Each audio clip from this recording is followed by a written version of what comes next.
குடியான் என்பார், பழனிமலைநாதன் என்பார், வடபழனி ஆண்டவன் என்பார், சரவண பவன் என்பார், நிமலன் சுவாமி என்பார், தண்டாயுதபாணி என்பார், கலியுகவரதன் என்பார், வெற்றி வடிவேலன் என்பார், வீரவடி வேலன் என்பார், மரகத வண்ணன் என்பார், ஞானப்பலம் கேட்டவனா, நம்பினோரை நாடுபவனா, காவடி பிரியனாம், ராஜ அலங்காரம் கொண்டவனா, ஆண்டியாய் நின்றானா, ஆனால் செல்வத்தை எல்லாம் கொடுப்பானா, அப்படிப்பட்ட முருகனவன் ரொம்ப ரொம்ப சின்னவனா சுவாமி.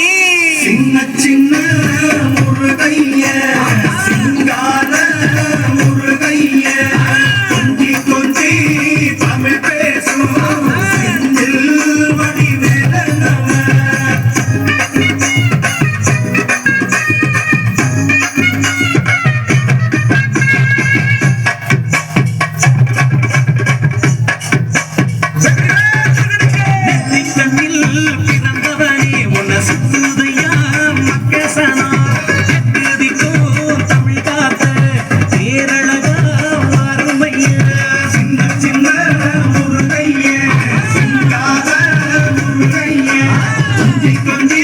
தமிழ் பேசும் செந்தில் வடிவேலனவன்.